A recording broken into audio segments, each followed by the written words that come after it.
Mahilig ka bang gumala o makipiesta sa isang lugar kahit hindi mo pa ito nararating?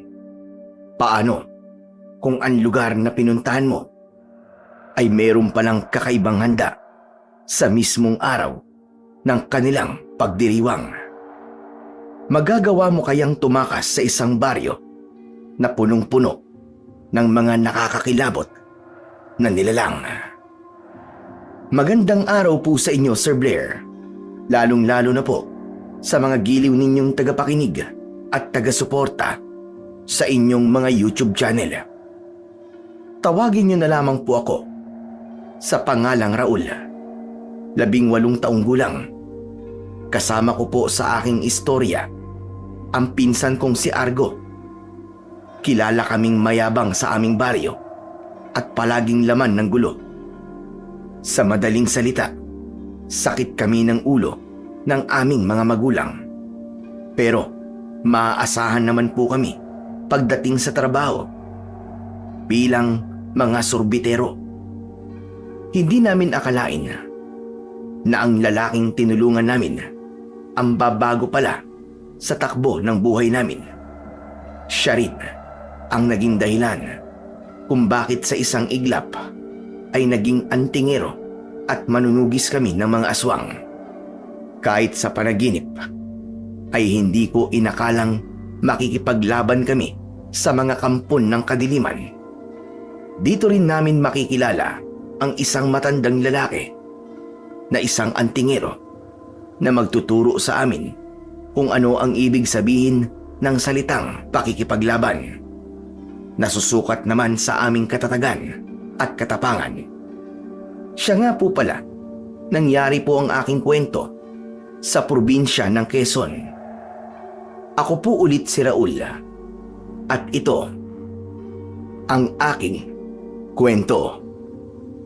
Sorbetes! Sorbetes kayo dyan! Sorbetes! Pampalamig ng ulo! Sorbetes! Kuya Argo, sandali. Tignan mo sa gawin yun, oh.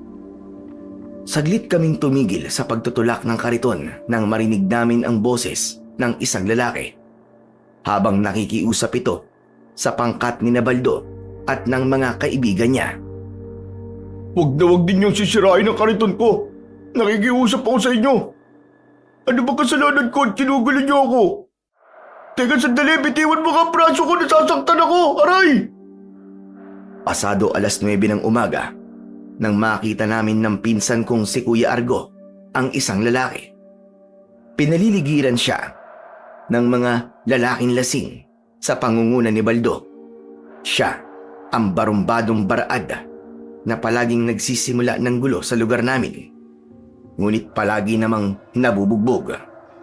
Tumatapang ito kapag lasing, kasama ang mga kaibigan niyang kagaya niyang maaangas din.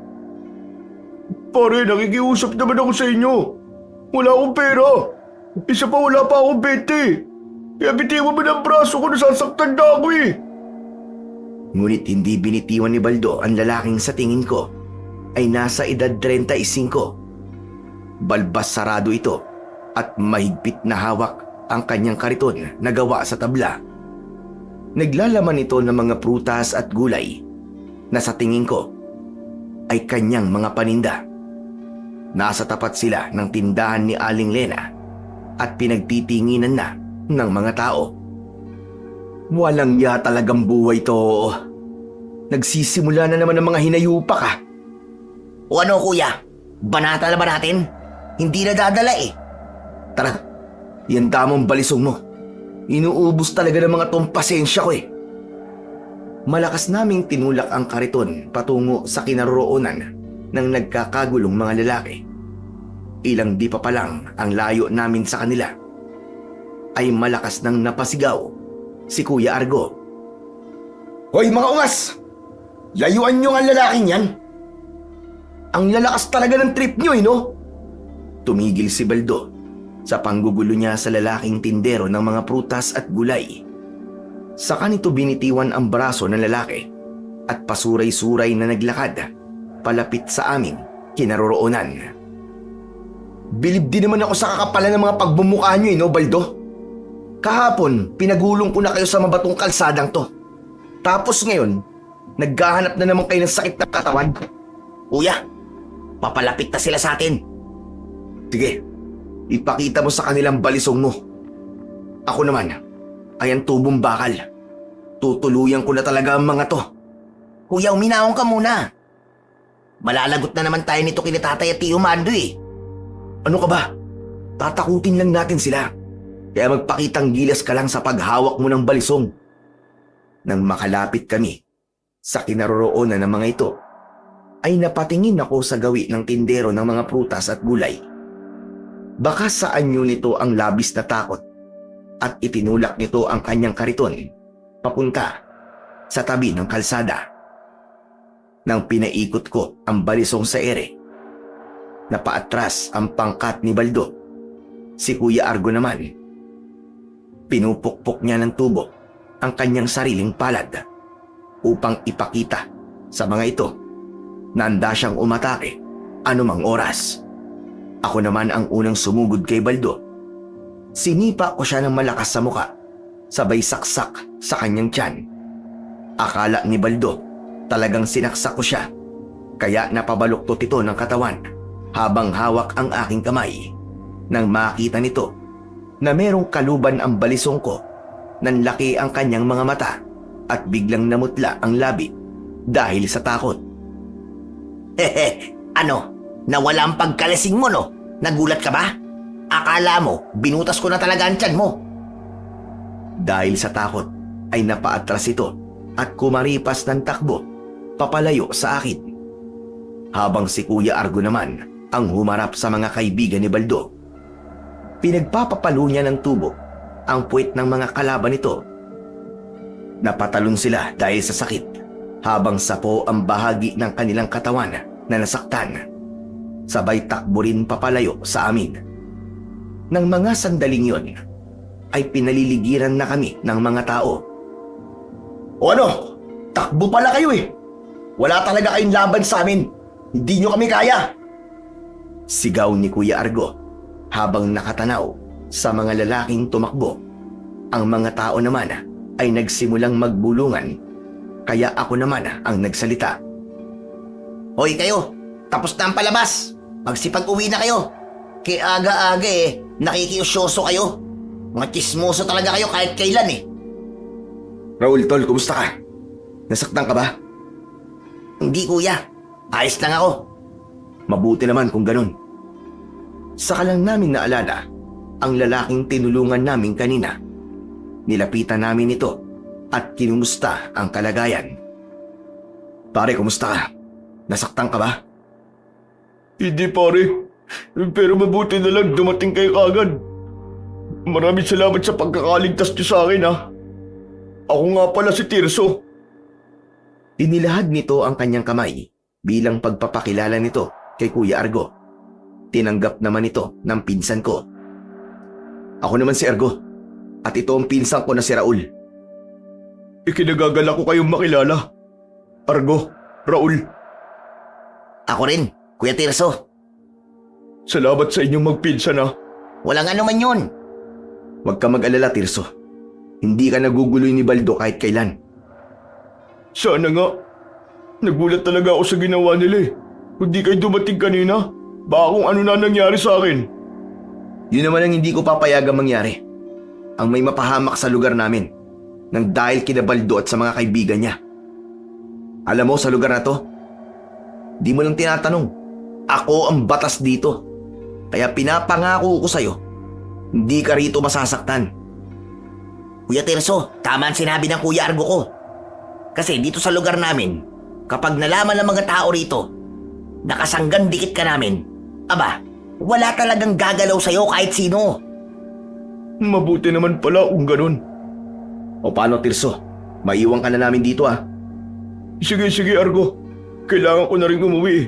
Malayo na kasi ang baryong to sa lugar namin. Sa ibang araw na lang tayo magkwentuhan ha. Salamat uli. Kapag nagpunta ka ulit dito, hanapin mo lang ang bahay namin. Kilala kami rito ng mga tao, ipagtanong mo lang. Ituturo ka agad kami. Sige. Maraming salamat ulit. Hayaan nyo at babawi na lang ako sa inyo. kapag may pagkakataon. Huwag ka nang bumawi sa amin. Sapat nang natulungan ka namin. Di ba, Raul? Oo, Kuya Argo. Hindi nga tayo napagod sa pakikipagsuntukan kanina eh. Hehehe. Oo, tama ka. Kaya ayos lang kami, Tirso. Huwag ka na mag-isip ng pambawi sa amin. Hindi naman kami naghihintay ng anumang kapalit eh. Isa pa, hindi naman kami napagod kanina eh. Hindi nga kami pinagpawisan ni Raul eh. Oo, nakita ko rin. Ang galing nyo nga kanina. Ganyang mga kaibigan pa naman ang gusto ko. Kung gusto mo, Kuya Tirso, magkaibigan na tayong tatlo simula ngayon. Sige, gusto ko yan. Ang totoo wala talaga akong kaibigan. Kapag nagkataon, kayo ang una kong mga kaibigan. Ayos. O paano? Aming kaibigan. Maghiwalay na tayo ah. Kailangan pa namin magtinda ng ice cream eh. Sige, mag-iingat kayo. Aalis na kami, Kuya Tirso. Mag-iingat ka rin. Pagkatapos naming magpaalam kay Kuya Tirso, ay agad kaming umalis sa lugar na yon. Ipinagpatuloy namin ang pagtitinda hanggang sa nakarating kami sa gitna ng baryo. Doon na tuluyang naubos ang aming paninda. Nang pauwi na kami ni Kuya Argo, ay bigla naming pinag-usapan ang tungkol sa nangyari kanina. Kuya Argo, ano sa tingin mo? Tama kayang nakipagkaibigan tayo sa taong ngayon lang natin nakilala? Bakit mo naman naitanong yan? Di ba ang bilin sa atin ni na Tatay at Tio Mando, huwag tayong makikipag-usap sa mga taong hindi natin masyadong kakilala? Ano ka ba naman, Raul? Hindi na tayo bata para dyan, no? Oo nga no, kung sa bagay. Sa tingin ko naman, mabait si Kuya Tirso eh. Ang alalahanin mo ay ang galit sa atin ng magkapatid na yon. Natitiyak kong makakarating na sa kanila ang ginawa nating kinabaldo at sa mga kasama niya. Hindi nga nagkamali si Kuya Argo dahil pagdating namin sa bahay, malakas na boses ng aking ama na si Tatay Nestor ang sumalubong sa amin sa pintuan. Kasama niya ang nakababata niyang kapatid na si Tio Mando. May suot na medalyong atardar ang dalawang magkapatid dahil ayon sa kanila ay dati silang manunugis ng mga aswang at hanggang ngayon ay kilala pa rin sila bilang mga antingero sa lugar namin sa baryo ng San Ildefonso. Hindi namin gusto na sumunod sa yapak nila kaya hanggang ngayon ay suot pa rin ng magkapatid ang kanilang medalyong atardar. Ang medalyong atardar ay isang uri ng agimat o anting-anting na ginagamit bilang proteksyon laban sa lahat ng masasamang nilalang na may hatid na panganib sa taong nagtataglay nito. May ukit na dasal o simbolo ang medalyon na kayang proteksyonan ang taong may suot nito laban sa lahat ng uri ng mga sandata kagaya ng baril at patalim. Argo, Raul. Ano na naman ba tong nabalitaan namin kanina, ha?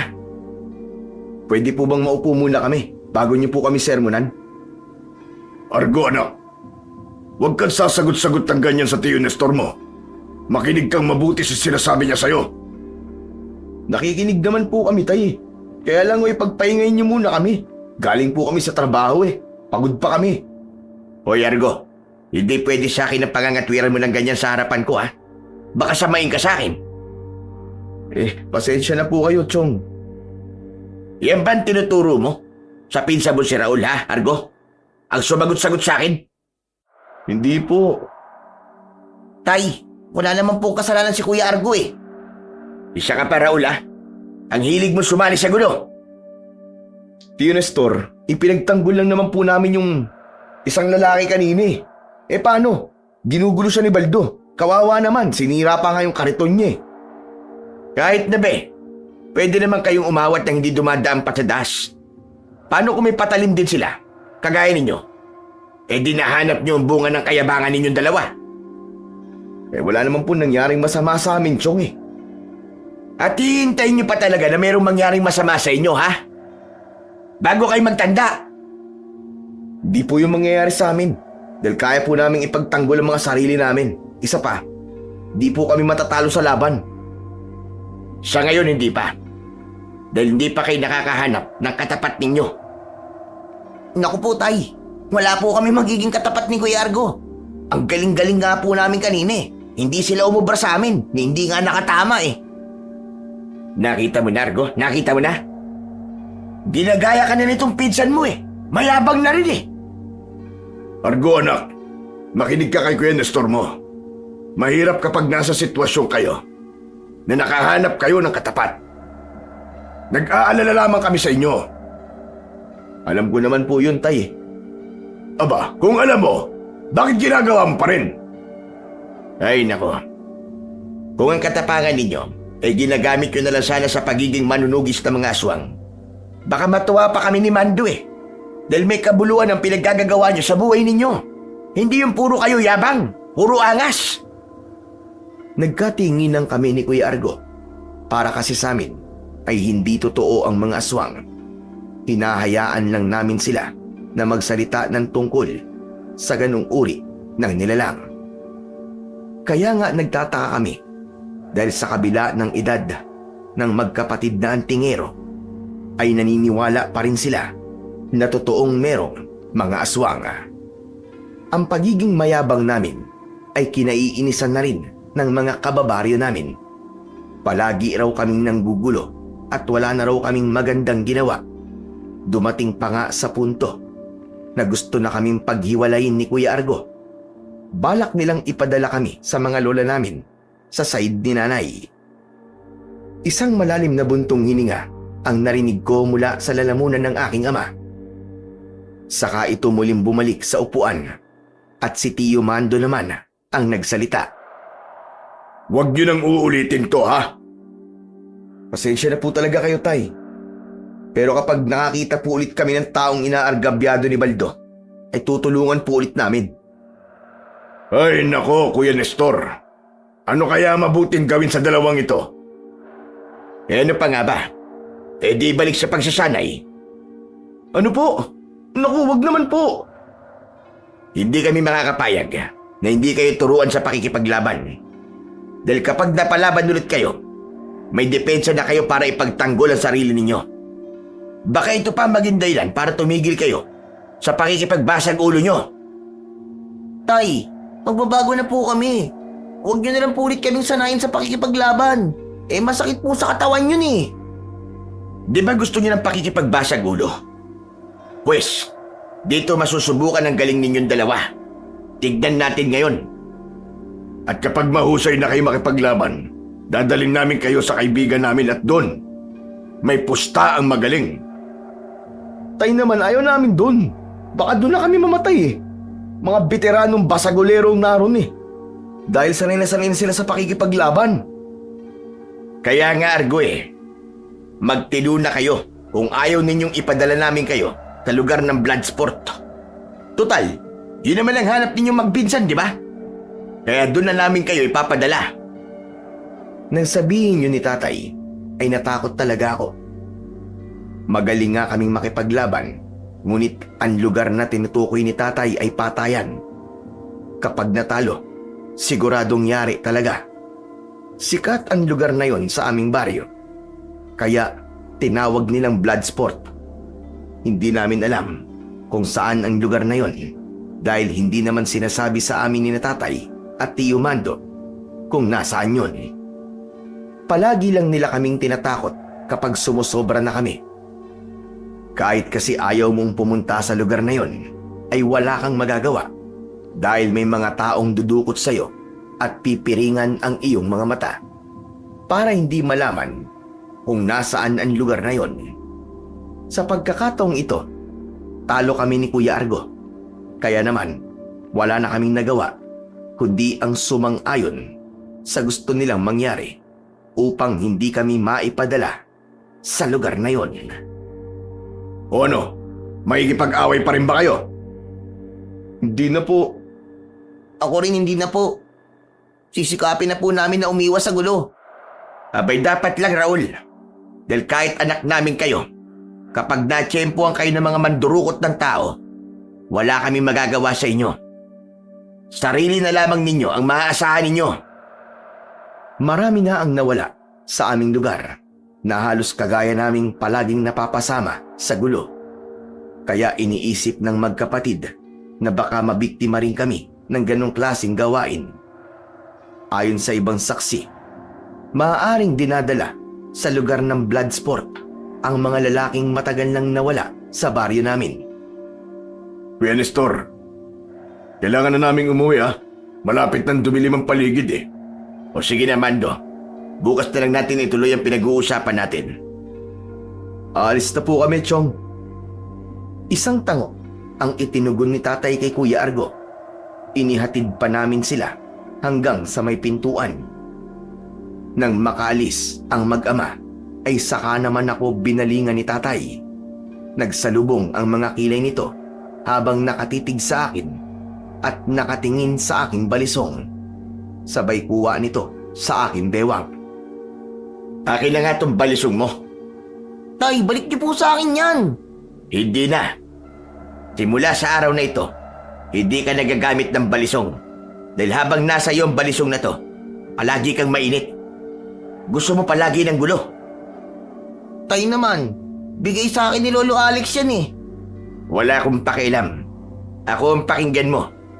Dahil kapag naubos ang pasensya ko sa'yo ko na ibabaon to. Naiintindihan mo? Yun ang unang pagkakataon na nagalit ng matindi sa akin si tatay. Upang makaiwas sa kanya, tahimik akong umalis sa harapan niya at pumasok na lang ako sa loob ng silid ko. Siyempre malungkot ako dahil ibinigay sa akin ang balisong na yon ng yumaong lolo ko.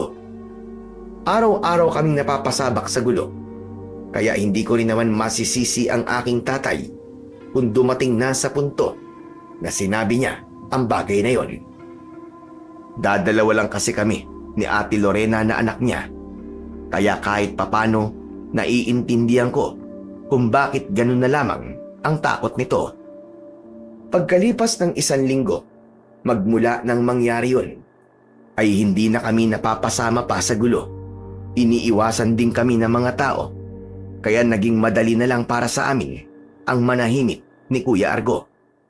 Isang araw, dumating ang hindi inaasahang bisita sa bahay. Nagkataong naroon din sina Tio Mando at Kuya Argo upang pag-usapan ang nalalapit na pagpapakasal ni Ate Lorena sa kanyang nobyong si Kuya Arman. Si nanay naman noon ay nasa kusina at nagluluto ng tanghalian. Tao po! Tao po, si Tirso po ito! Dito po ba nakatira si Raul? Nang nakilala namin ang boses ni Kuya Tirso, napatingin ako kay Kuya Argo. Kuya Argo, si Kuya Tirso nasa labas. Teka, sandali lang. Saan kayo pupunta? Pupuntahan lang po namin si Tirso, nasa labas po eh. Aba, sino ba Tirso yun? Siya po yung lalaking iniligtas namin ni Raul. Tay, nangako po siya na babalik siya at pupuntahan niya kami sa bahay natin eh. Kung gano'n naman pala, sige. Puntahan nyo na siya at papasukin nyo rito sa loob. Opo, Tio Mando. Sabay kaming lumabas ng bahay ni Kuya Argo. Ganun na lang ang tuwa namin nang makita si Kuya Tirso. Nakangiti ito at maraming dalang prutas at pang-ulam. Nanlaki rin ang mga mata ko dahil sa tuwa. Nakita ko kasi na paborito ko yung ulam na dala ni Kuya Tirso, pusit at alimango. Pagkalapit ko sa kanya ay agad kong hinawakan ang mga dala niya. Kuya Tirso, ako na magdadala nito. Uy, Raul, umayos ka nga. Hayaan mo siya, Argo. Para sa inyo talaga ang mga yan eh. Talaga, Kuya Tirso? Naku, maraming salamat dito. Paborito ko mga to eh. Siya nga pala, Tirso. Napadalaw ka. Kasi gusto ko lang sana kayong imbitahan doon sa piyestahan sa baryo namin. Kuya, sumama tayo sa kanya. Piestahan yun. Maraming pagkain doon. Oo na, ikaw talaga basta pagkain, napakasiba mo. Pumasok na muna tayo sa loob ng bahay. O paano, Tirso? Tara, para makilala ka rin ng mga magulang namin. Naku, hindi ba nakakahiya sa mga magulang nyo? Ano ka ba? Huwag ka lang mailang. Mababait ang mga yun. Nakita kong inakbayan ni Kuya Argo si Kuya Tirso. Papasok sa bahay namin. Nauna lang kasi ako sa kanila ng konti. Pagpasok ko sa loob, ay nagulat sina tatay at Tio Mando sa mga dala ko. Kasunod ko naman na pumasok sina Kuya Argo at Kuya Tirso. Pasok ka iyo. Maupo ka. Salamat po. Mukhang nag-abala ka pang pumunta rito sa amin ah. Naku, hindi naman po. Argo anak, ikuha mo nga ng maiinom na kape ang bisita mo. Naku, ay wag na ho. Salamat na lang po. Kakatapos ko lang po kasi magkape bago ako nagpunta rito eh. Ano ba sadya mo sa dalawang ito ha, Tirso? Bala ko po sanang imbitahan sila sa baryo namin. Piyesta po kasi ron. 2 araw po mula ngayon. Saan ba ang baryo ninyo? Sa baryo po ng Santa Ines. Nagkatinginan sina Tatay at Tio Mando nang mabanggit ni Kuya Tirso ang pangalan ng baryo nila. Tila alam nila ang lugar na yon. Sigurado ka bang taga roon ka? Opo, bakit nyo naman po naitanong? Wala naman. Masyado kasing malayo ang lugar ninyo sa baryo namin. Paano ka kagad nakarating dito? May sarili po kasi akong kalesa. Kaya naman pala. Papayagan niyo po ba sila sumama sa akin sa baryo namin? Pwede bang pag-isipan muna namin magkapatid?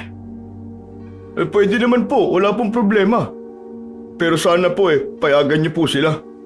Gusto po kasi silang makita at makilala ng mga magulang ko upang pasalamatan sa ginawa nilang pagliligtas sa akin. Kung hindi po kasi dahil sa mga anak ninyo, baka napahamak na po ako ngayon. Walang ano man yun, Tirso. Siya nga pala, ako si Mando. At siya naman ang Kuya Nestor ko. Ako ang tatay ni Argo. At si Kuya Nestor naman ang tatay ni Raul. Masaya po akong makilala kayo. Nagbigay galang si Kuya Tirso sa mga magulang namin matapos namin siyang ipakilala. Maya-maya pa ay nagpaalam na rin si Kuya Tirso sa aming lahat. Hihintayin na lamang daw niya ang tugon namin sa 2nd araw. Maghihintay raw ito sa tarangkahan at kapag hindi daw kami dumating ay nangangahulugang hindi kami pinayagan. Magaan ang loob ni Tatay at Tio Mando sa bago naming kaibigan na si Kuya Tirso. Wala kaming kaalam-alam ng mga oras na yon na ito pala ang simula ng aming kalbaryo sa buhay. Nang maipasok namin ni Kuya Argo sa kusina ang mga dala ni Kuya Tirso, hindi namin alam na lumabas ang magkapatid at masinsinang nag-usap sa likod ng bahay namin. Kuya, ano sa palagay mo? Papayagan ba natin ang mga bata? Oo naman. Sa tingin ko ay mabuti ang pamilya ni Tirso. Nakita mo naman na nag-abala pang pumunta rito para ipaalam ang dalawang yon. Ibig sabihin nun, nanggaling siya sa mabuting pamilya. Paano kung may mga aswang palang namiminsala sa lugar na yon? Hindi ba't sumulat naman ang kaibigan natin na tahimik na ang lugar na yon? Payagan na natin sila kaysa naman makipag-away na naman dito. Kahit na papano, mapapanatag ang loob natin kapag naroon sila. Kuya Nestor, hindi ako mapapanatag kapag malayo sa akin ang anak ko. Natatakot ako. Paano kung si Tirso pala ang taong nagdadala ng mga biktima sa lugar na kinaroroonan ng Bloodsport? Isipin mo yun. Sus, hindi magagawa ni Tirso yun. Wala sa itsura niya ang gagawa ng bagay na yun. Isa pa, tigilan mo na nga kakaisip ng kung ano-ano para hindi ka nag-aalala. Pero Kuya Nestor, alalahanin mo, hindi naman talaga natin alam kung nasaan ang lugar na yun. Ikaw na rin na nagsabi na wala naman talagang nakakaalam sa lugar na yun, di ba? Isa pa, hindi sila pababayaan ng kaibigan natin doon. O siya, sige. Ikaw na nga ang bahala. Oo, pero umaasa pa rin ako na mahahanap ko rin ang lugar na yun ng Bloodsport.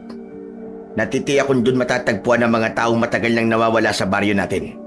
At kapag nahanap ko kung nasan ang lugar na yun, hindi ka na mag-aalala ng ganyan. Kuya Nestor, akala ko ba'y pinag-usapan na natin to? Tama na, tumigil ka na.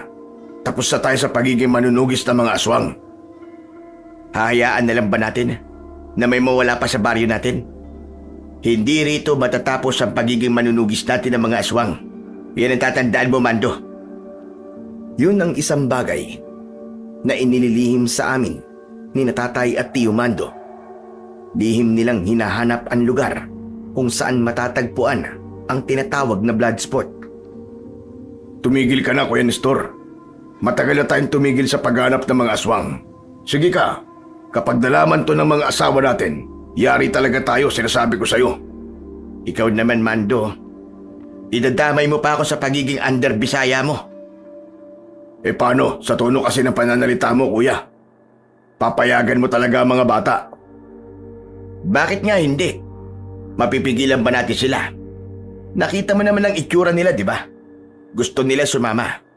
Kung hindi natin sila papayagan, tsak, natatakas sila, kaya mabuti na to. Alam natin kung saan baryo sila pupunta. Oo nga no, kung sa bagay, baka nga tahimik ang lugar na yun. Kaya magtiwala na lang tayo sa mga anak natin. Isa lang naman ang inaalala ko, Kuya Nestor eh. Ano na naman yun? Ang makipag-away na naman sila sa lugar na yun. Abay, bahala na sila. Doon sila matututo. Yun ang naging pag-uusap ng magkapatid tungkol sa pagpunta namin sa baryo ni Kuya Tirso.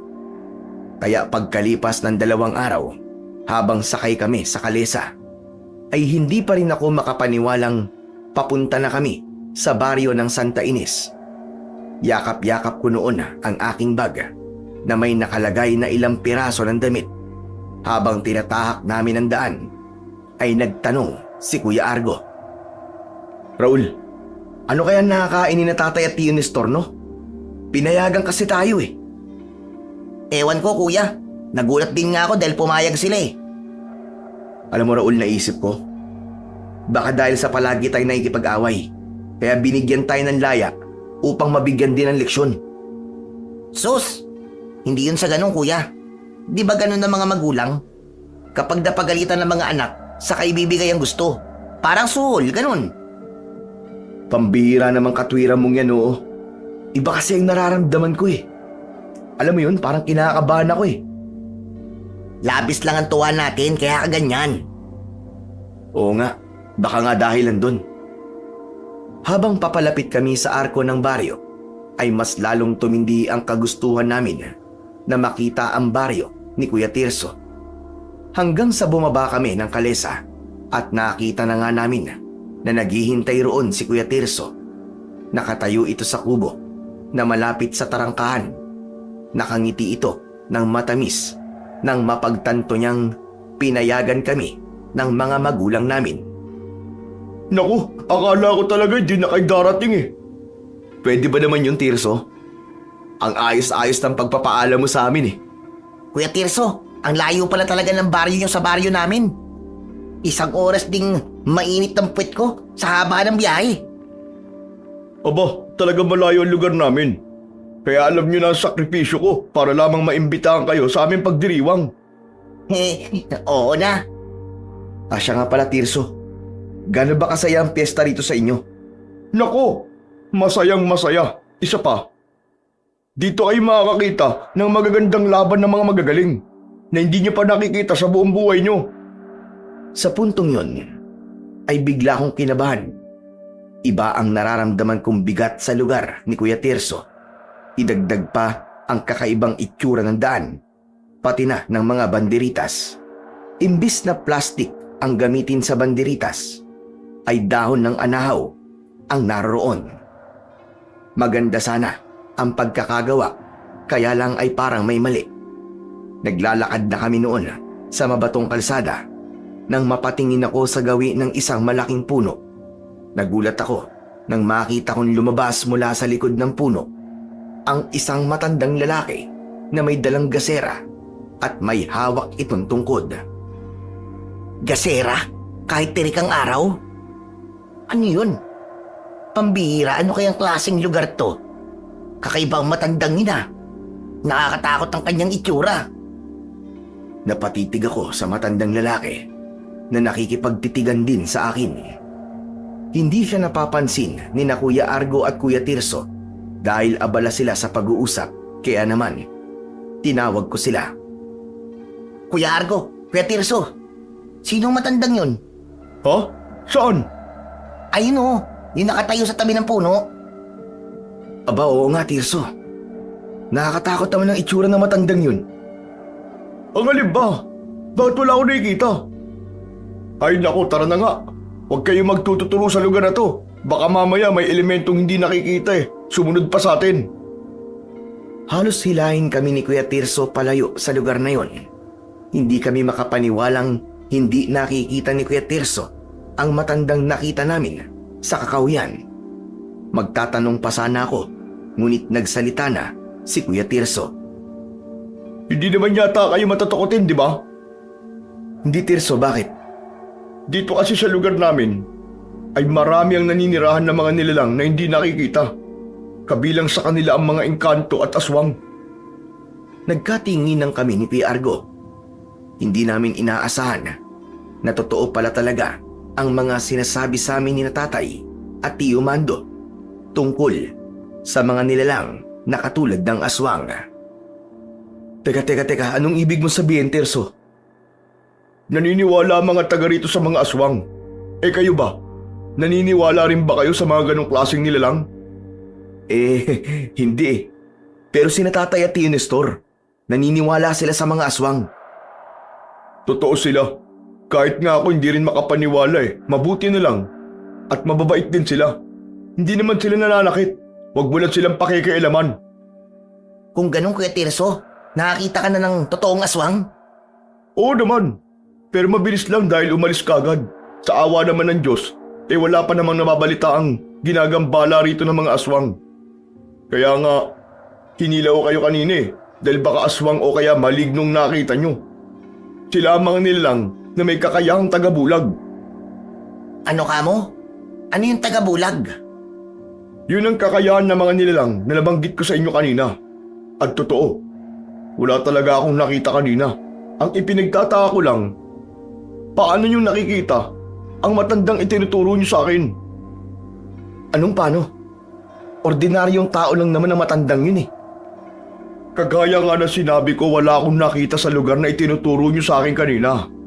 Maliban na lang kung may kakaiba sa inyong dalawa. Anong ibig mo sabihin, Kuya Tirso?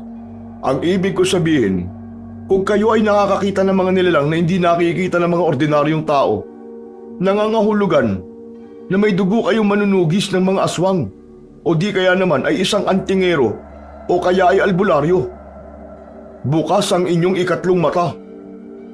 Muntik akong masamid ng mga sandaling yon dahil lahat ng sinabi ni Kuya Tirso ay tugma sa pagkatao ni na Tio Mando at Tatay. Dating manunugis ng mga aswang ang aming mga tatay. Isang antingero rin na kumakalaban dati sa pinuno ng mga aswang. Ngunit binaliwala namin ni Kuya Argo ang tungkol sa nakaraan ng magkapatid dahil hindi kami naniniwala noon sa mga aswang. Pero nang marinig namin ang kwento ni Kuya Tirso, ay saka lang kami naniwala. Pagkalipas ng kalahating oras na paglalakad, kung saan ay umakyat pa kami ng burol, natanaw namin ang malawak na talahiban at sa gitna nito ay merong maliit na komunidad. Sa wakas, nandito na tayo. Ito ang maliit naming komunidad. Maligayang pagdating sa aming lugar. Wow! Ang ganda pala sa lugar nyo, Kuya Tirso. Pare-pareho ang itsura ng mga bahay Lahat ay yari sa kugon at kawayan. Teka, kaninong bahay yung nasa gitna? Yung pinakamalaki? Alin? Ayun o yung yari sa tabla at kawayan? Bahay namin yun. Kung hindi nyo kasi naitatanong, si Tatay Roberto ang pinuno sa tribong ito. Teka, ibig sabihin isang tribo kayo rito? Isang angkan, ganun? Oo, Argo. Lahat sila ay pamilya namin. Disiplinado ang mga tao rito at magiliw humarap sa mga bisita. Lalo na sa inyo, para sa amin, espesyal kayo dahil nabanggit ko sa kanila na tinulungan nyo ako mula kay Nabaldod sa mga kasama niya. Kuya Argo, tayo pala ang bida rito Oo, Raul. Sikat kayo rito sa lugar namin. Halina kayo sa loob nang makilala kayo ng mga magulang ko. Siguradong sabik na sabik silang makita kayo. Talagang nakakataba ng puso kapag yun ang maririnig mo sa isang bagong kaibigan. May silbi pala ang ginawa namin kay Kuya Tirso. Ganito pala kasaya ang maging bayani sa harap ng maraming tao. Pagpasok namin ng tarangkahan, ang ngiti sa labi ko ay napalitan ng gulat dahil sa presensya ng mga taong nakaabang sa amin doon. Nagkatinginan kaming dalawa ni Kuya Argo, maging siya ay nagulat din sa pagdagsa ng mga tao na papalapit sa amin. Maligaya silang sumalubong sa amin. Maayos ang kanilang kasuotan at amoy sampagita ang kanilang pabango. Malayo sa lugar na pinanggalingan namin at bukod pa dito ay tahimik ang paligid at maraming nakatanim na gulay sa bawat bakuran. Ang ibang natuwa sa aming pagdating ay humawak pa nga sa aming braso. Tuwang-tuwa sila na para bang ngayon lamang sila nakakita ng kagaya naming tao. Kaya naman, hindi ko na napigilan ng aking sarili at nagtanong na ako kay Kuya Tirso. Talaga bang ganito sa lugar niyo, Kuya Tirso? Oo, hayaan nyo na sila. Ganyan talaga silang sumalubong sa mga bisita namin eh. Ganyan sila magpakita ng pasasalamat sa inyo. Dahil sa narinig namin at ipinakita ng mga tao, para bang bigla kaming nahiyang gumawa ng masama sa lugar na yun. Parang ayaw na naming makipag-away dahil imposibleng may karahasan sa lugar ni Kuya Tirso. Lahat kasi sila ay nakangiti. Isa lang naman ang napansin ko sa katawan ng mga taong sumalubong sa amin. Lahat sila ay payat at maitim. Inilinga ko ang paningin ko sa paligid. Wala rin kaming nakikitang baboy o anumang karne na panghanda sa piyesta. Subalit, marami ang naglalakihang kawa at kaldero na kasya ang isang buong baka. Ayon kay Kuya Tirso, namana pa raw nila ang malalaking kawa na yun sa kanilang mga ninuno. Kuya Tirso, nasan po ang baboy na panghanda ninyo? Nako, dinadala lang dito para lutuin ang mga karne na panghanda. Lahat ng bahay sa ibaba ng burol, kanya-kanya sila ng dala ng pagkain. Ang galing pala ng piyestahan sa inyo, kakaiba. Sinabi mo pa. Dinadayo rin to ng mga taga-ibang lugar. Alam niyo ba kung bakit? Bakit, Kuya Tirso? Dahil sa masasayang palaro na ginaganap sa aming lugar. Maswerte kayo dahil kayo ang manonood ng palarong sinasabi ko. At sikreto muna para masaya ha. Mukhang masaya nga, Kuya Tirso ah. Teka, kailan ba gaganapin ang piyestahan?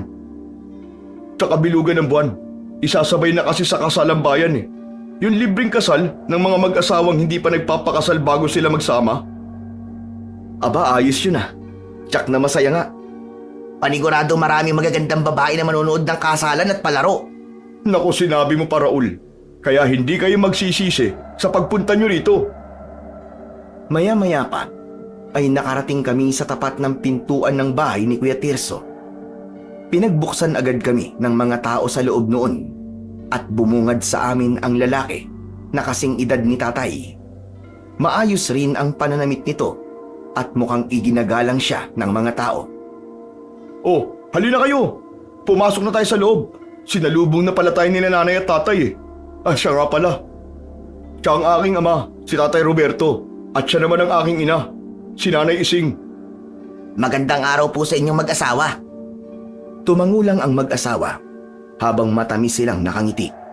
Sinabi ng mga ito sa amin na maligaya raw sila dahil kami ay nakarating.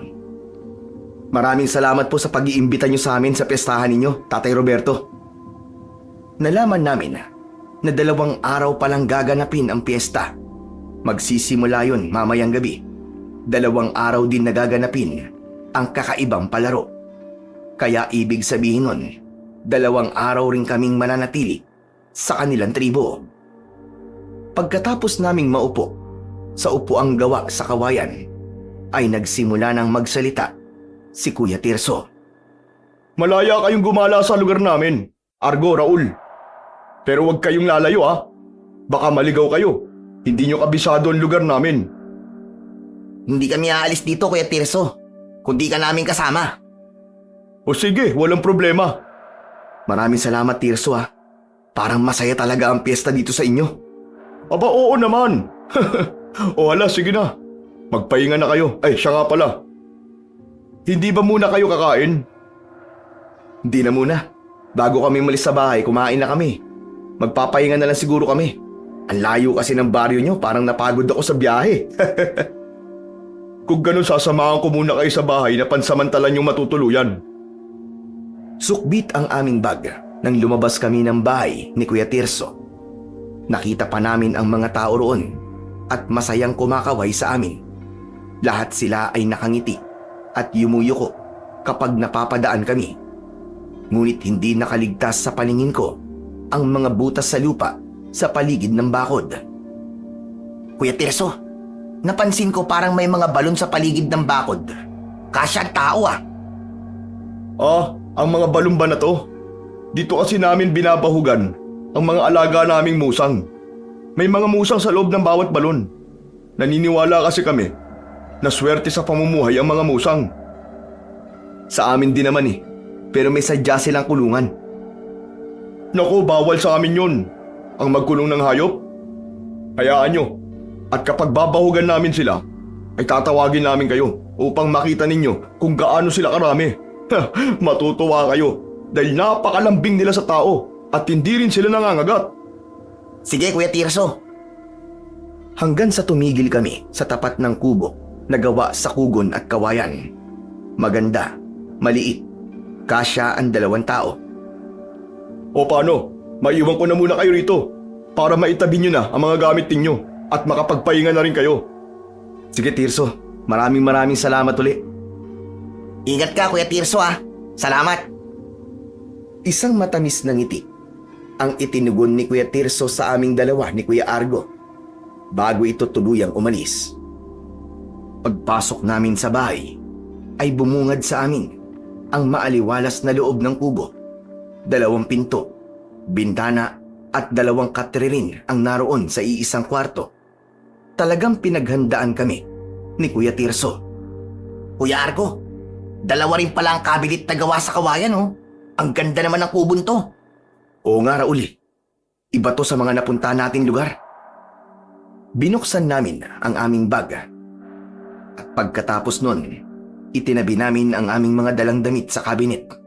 Ngunit sabay kaming napakunot ng noo nang makita namin ang isang pamilyar na sandata sa ilalim ng bag namin.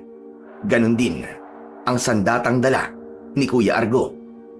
Nalaman kasi namin na pinabaunan kami ng armas ng aming ama. Hala, ipinadala sa akin ni tatay ang balisong ko. Sa akin naman, ang nakil ko o liabe. Ang nakil o liabe ay isang uri ng sandata na isinusuot sa kamay upang gamiting panuntok sa kalaban. Dahil hindi namin inaasahan na pababaunan kami ng ganitong klaseng sandata, ay natuwa naman kami ni Kuya Argo. Liabe to ni tatay nung manunugis pa siya ng mga aswang. Minsan niya nang ibinigay ito sa akin, pero binawi nang madalas tayong napapasama sa gulo. Ako naman, kababawi lang ito sa akin noong nakaraang araw. Hindi ko naman inaasahang ibabalik sa akin to ni tatay. Mabuti na rin na nangyari to. Nakalimutan ko talagang magdala ng sandata eh. Hindi tayo pakaba-kaba dahil meron tayong armas, di ba? Kaya lang nakakaya kay Kuya Tirso. Baka mamaya pag nakita niya to sabihin niya wala pa tayong tiwala sa lugar nila. Problema ba yun? Di tago nating mabuti. Baka mamaya kasi makita niya rito yan pag naiwan natin dito. Isipin pa niya, pinaghahandaan natin sila. Tama lang ang naisip mo, Kuya. Para kapag hinihingi ng pagkakataon, di meron tayong panabla, di ba? Nang magkasundo kami, ay sabay naming isinilid yun sa aming bulsa. Dala naman ng labis na pagod, ay agad kaming nakatulog. Hindi namin namalayan ang oras at dumilim na ang paligid ng aming bahay. Nagising lang kami sa pagbukas ng panara ng aming bintana sa aming kwarto. Lumundag mula roon ang isang matandang lalaki na merong dalang gasera. Napansin ko na ilaw pala ng alitap-tap ang laman ng gasera. Nagulat din kami sa tungkod ng matanda na agad na ipinangharang sa aming bibig ni Kuya Argo. Sabay senyas ng matanda na wag daw kaming maingay. Hindi kami maaaring magkamali. Siya ang matandang lalaki na nakita namin sa kakahuyan, na sinasabi ni Tirso na wag naming lalapitan at papansinin. Ngunit si Kuya Argo, kinausap niya ang matandang lalaki na naupo sa tabi ko. Teka, sino ho kayo? Anong kailangan niyo sa amin? Bakit ho kayo nandito sa loob ng silid namin? Ako si Lolo Ernig. Hindi kayo dapat nandito. Bibigyan ko lamang kayo ng babala. Kailangan ko kagad makaalis sa lugar na ito. Ano pong babala ang sinasabi nyo? Huwag na huwag kayong kakain ng pagkain ihahain nila. O kahit uminom ng tubig nila. Naiintindihan nyo ba? Ho? Bakit ho? Huwag ka ng maraming tanong. Basta makinig kayong mabuti at tandaan ninyo ang mga sinabi ko. Huwag na huwag kayong tatanggap ng pagkain at tubig mula sa mga taong ganito. Maging alerto kayo sa paligid. Mag-iingat kayo. Saka ako na lamang ipapaliwanag sa inyo ang lahat sa susunod nating pagkikita. Tandaan ninyo mga sinabi ko. Isa pa, walang dapat makaalam na kinausap ko kayo. Teka, sandali lang po, Lolo Erning. Hindi po namin naiintindihan ang ibig nyo sabihin eh. Nagmamadali po kayo eh. Dahil 20 minuto na lang ang bisa ng aking dignum sa loob ng gaserang ito. Kapag lumampas ako sa nakatakdang oras, mararamdaman nila ang aking presensya at makikita nila ako dito. Teka, sino po sila? Ipaliwanag niyo po ng maayos. Sige na, wala ng oras. Dahil ang gaserang dala ko ay may sa tagabulag. Ito ang dahilan kung bakit hindi ako nakikita ng mga aswang. Kaya makinig kayo mabuti at magtiwala lamang sa sasabihin ko. Wala nang maraming tanong. Hala, kailangan ko nang umalis. Marami pa sana akong itatanong ng mga sandaling yun. Subalit, mabilis na nakatalon uli ang matanda mula sa bintana. Nagkatinginan pa kaming dalawa ni Kuya Argo at hinabol pa namin siya ng tanaw hanggang sa tuluyan na siyang nawala sa madilim na bahagi ng kakahuyan. Saka namin isinaradong mabuti ang bintana. Kuya, anong ibig sabihin ng matandang yon? Napakabilis naman niya magsalita. Hindi niya piniliwanag sa atin ng maayos kung anong ibig sabihin niya. Isa pa, nabanggit niya ang aswang. Isa lang ang naiintindihan ko sa lahat ng mga sinabi niya, Raul. Binibigyan niya tayo ng babala na mag-ingat sa mga tao rito. Hindi natin kakalimutan ang sinabi niya na huwag tayong titikim ng pagkain nila. Pambihira naman oo. Paano natin gagawin yun? Pestahan to eh. Gagawa na lang tayo ng paraan kung paano. Ang hirap naman nun. Nakakalito tuloy. Diyos ko, mukhang ito lang sinasabi sa atin ng ating tatay. Kinakabahan ako. Ano nang gagawin natin? Ganito na lang kuya. Itabi natin ng maayos ang ating sandata. Baka nga may mali sa lugar na ito. Dahil sa kakaibang babala ng matandang si Lolo Erning, ay tuluyang nagulo ang aming isip. Dahil doon ay hindi kami dinalaw ng antok. Samantala, habang kami ay nasa loob ng silid, ay wala kaming kaalam-alam na meron na palang nagaganap na lagim sa kakahuyan. Isang nilalang ang basta na lamang lumitaw mula sa ilalim ng lupa. May taglay itong nagliliwanag na mga mata na parabang ilaw sa flashlight. May angil din itong nakakakilabot at hindi lang siya nag-iisa. Marami sila na pinagtutulungang atakihin ang lalaking naligaw lamang sa gubat na yon para mangaso. Dala nito ang pana na hindi nagamit dahil agad na itong pinag-agawan ng mga nakakatakot na nilalang. Habang abala ang mga ito sa paglantak sa katawan ng kaawa-awang biktima, nakatayo si Lolo Erning.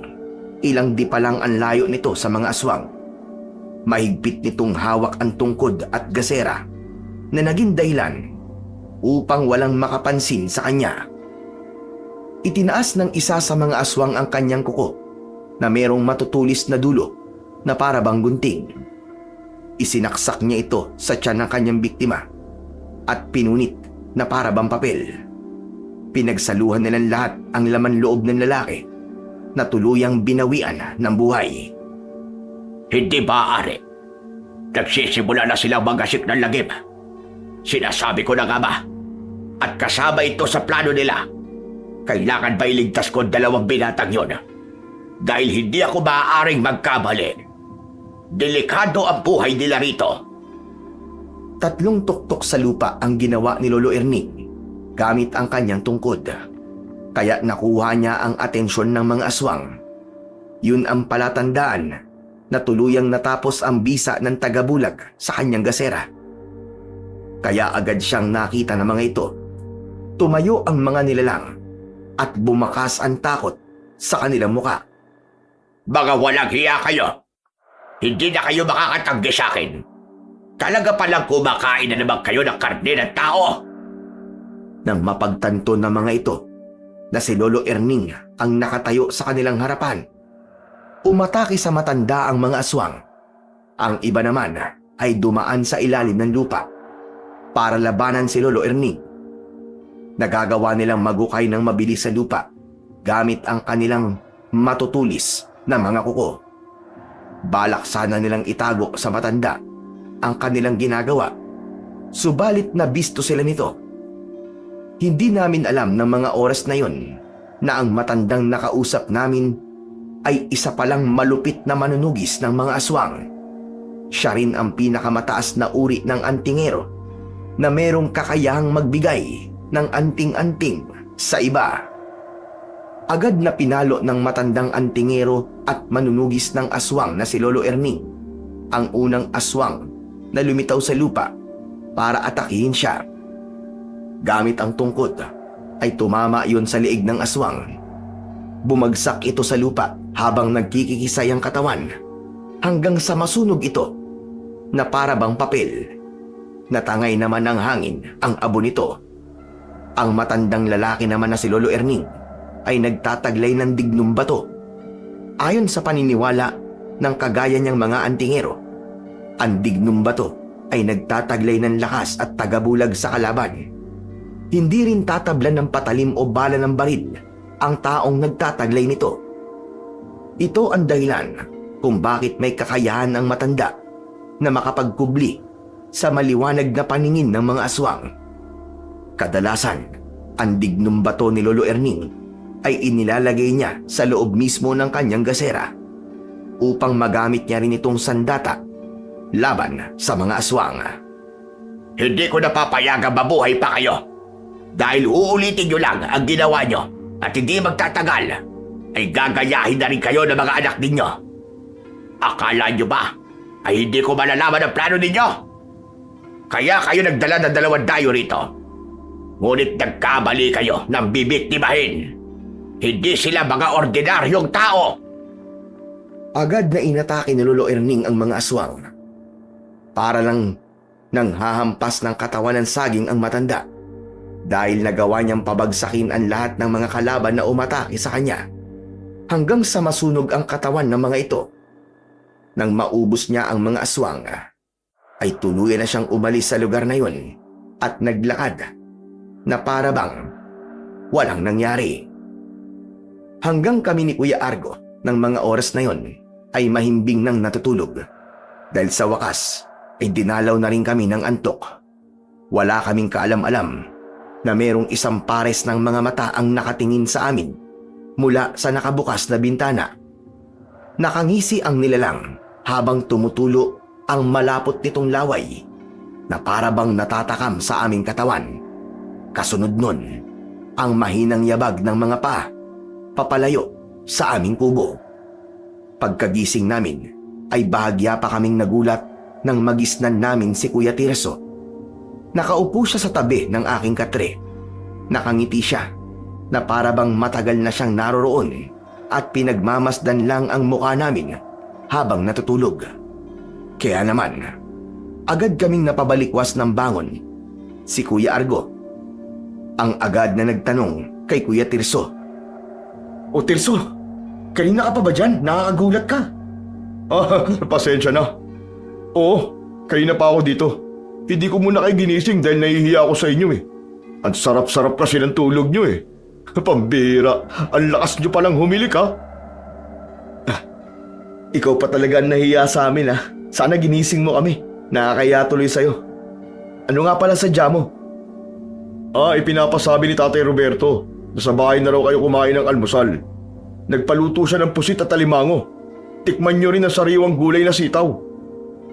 Tila kumalam ang sikmura ko sa sinabing yun ni Kuya Tirso. Lahat kasi ng binanggit niya ay talaga namang paborito ko. Pero bigla akong kinabahan nang maalala ang bilin ng matandang si Lolo Erning. Kaya naman, nag-alala akong napasulyap sa gawi ni Kuya Argo nang bumakas rin ang pag-aalala sa mukha nito. Hindi namin napag-isipan ang plano kung paano namin maiiwasan ang pagtikim sa pagkain ng pamilya ni Kuya Tirso. Pwede bang dito na lang kami kumain? Nakakahiya kasi sa inyo eh. Ano ba nakakahiya? Mga bisita ko kayo rito, di ba?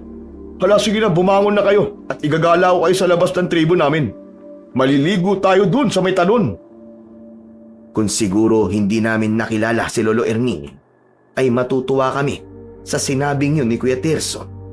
Kaya lang, ang tuwa ay napalitan ng pinagsamang takot at pag-aalala. Parang nawala ang kayabangan namin ng mga sandaling yun. Maya-maya pa ay tumayo na si Kuya Tirso. Mauna na ako sa inyo ha. Hihintayin ko na lang kayo sa labas. O sige na, magpalit na kayo ng damit at aalis na tayo. Nahabol na namin ng tingin si Kuya Tirso nang lumabas ito sa aming silid. Saka ako nagmadaling lumapit sa katre ni Kuya Argo. Kuya Argo, anong gagawin natin? Tsak na hindi tayo makakaiwas sa pagkain nila. Sandali, nag-iisip ako eh. Huwag ka muna maingay. Pero kuya, naghihintay sa atin sa labas si Kuya Tirso. Tsak na magtataka siya kung matatagalan tayo. Ano na? Umiisip ka na ng plano. Sandali nga lang. Mas lalo ako natataranta sa yung ingay-ingay mo eh. Baka naman hindi totoo yung sinasabi na matandang yun. Baka naman tinatakot niya lang tayo. Ewan ko kuya. Pero mabuti na rin yung sumusunod tayo para walang maging problema. Mahirap magsisi sa uli aba. Mukha kasing kakaiba talaga ang lugar na to eh. Oo nga eh. Pero tumahimik ka muna. Mag-iisip lang ako. Argo, Raul! Matagal pa ba kayo? Mas lalo kaming nataranta ng mga sandaling yun. Dahil panay ang tawag ni Kuya Tirso mula sa labas.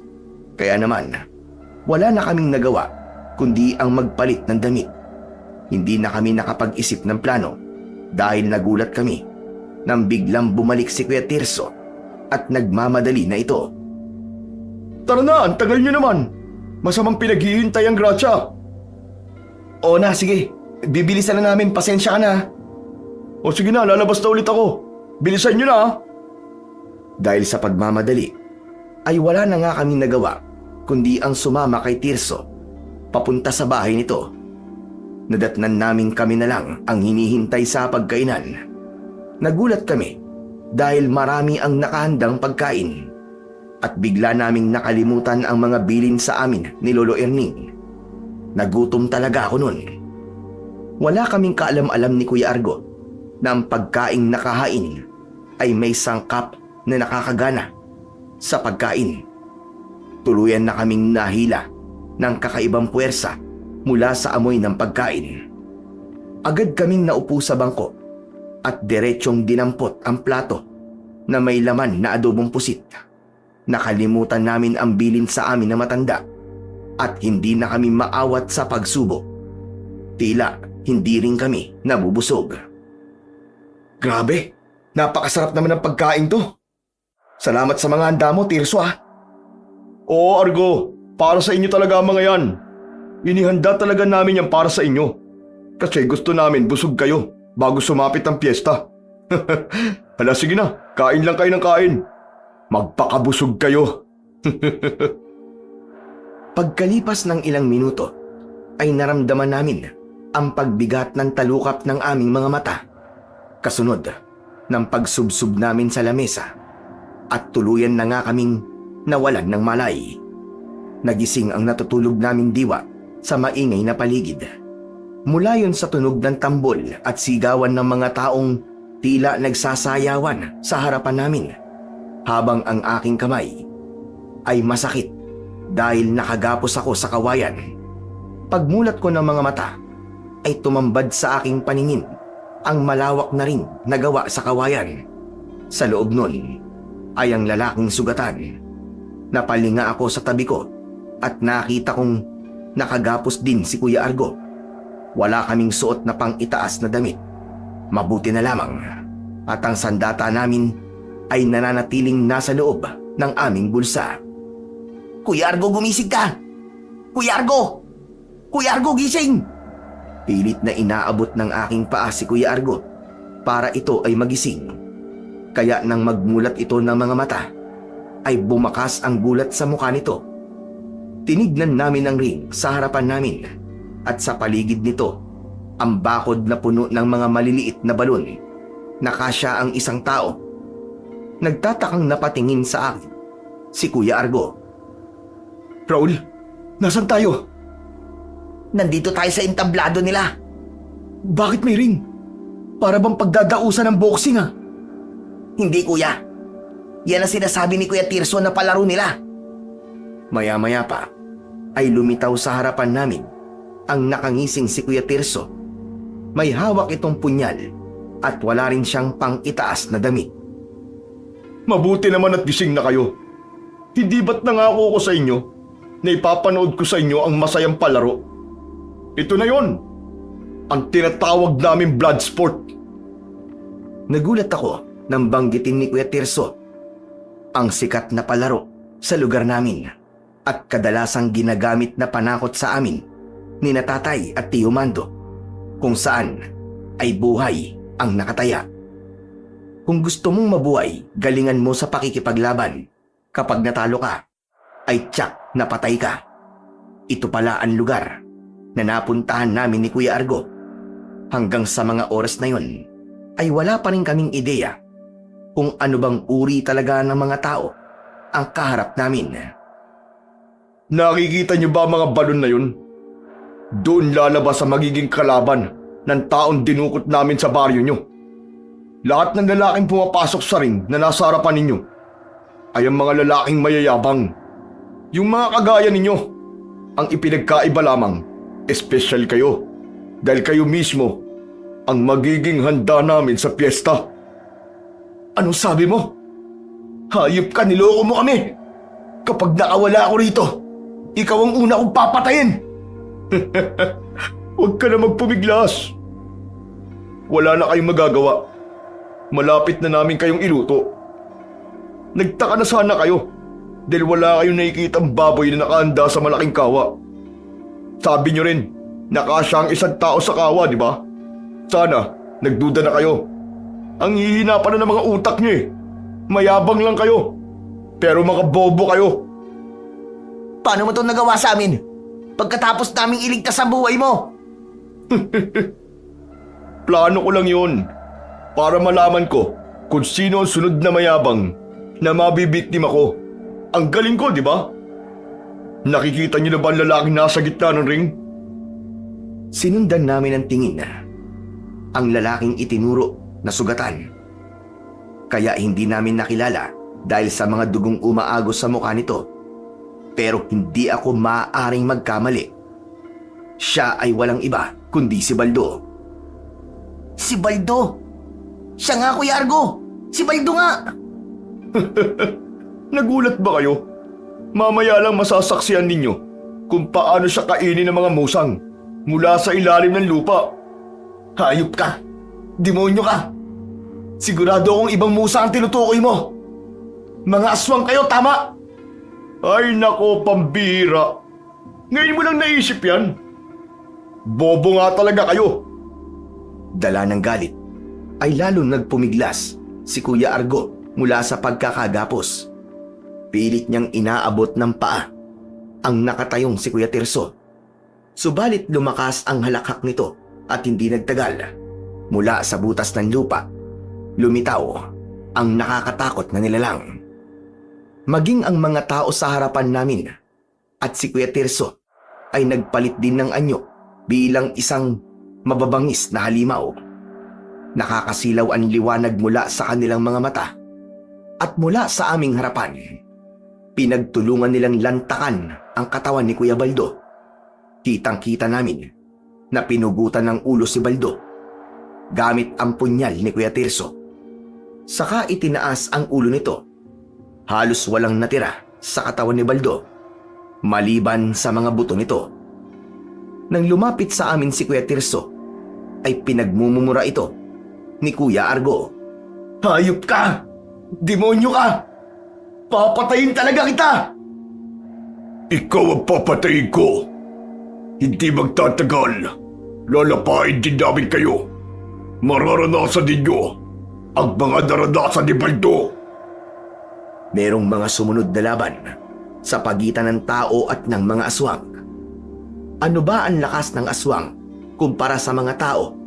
Kaya sa huli, nilapa rin sila, kagaya ng kaawa-awang si Baldo. Kuya Argo, anong klase silang mga nilalang? Tignan mo ang papayat ng binti nila tsaka yung braso. Tsaka kung lumantak sila ng tao, para bang ginutom sila ng ilang taon. Umalingaw-ngaw ang tawa ni Kuya Tirso sa paligid at muli itong nagsalita habang nanlilisik ang mga mata na nakatingin sa amin. Masaya ba ang palaro? Hayop ka! Pagbabayaran mo to! Pinatay mo mga kababaryo ko. Dumayo pa talaga kayo sa lugar namin para kumuha ng mabibiktima nyo. Mga demonyo kayo!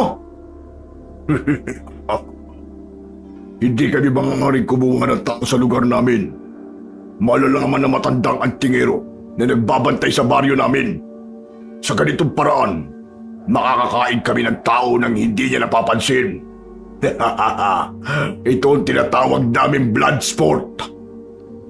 Sino matandang tinutukoy mo? Si Lolo Erning ba? Sandali. Paano niyo siya nakilala? Nakausap namin siya bago kami nagtungo sa bahay niyo para kumain. Alam na niya ang pinaggagawa ninyo. Kaya sa mga sandaling ito, natitiyak kong nagpaplano na siya para pabagsakin kayo. Hindi maaari. Kitang-kita namin ang takot sa anyo ni Kuya Tirso. Kung ganun, dapat pala ipatayin na namin kayo. Hindi namin hihintayin ang kabilugan ng buwan. Sige, mga alagad ko. Pati kayong mga magulang ko. Nagtakandaan 2 bihag. Tila napasama pa ang sinabi ko at napadali pa ang pagpatay sa amin.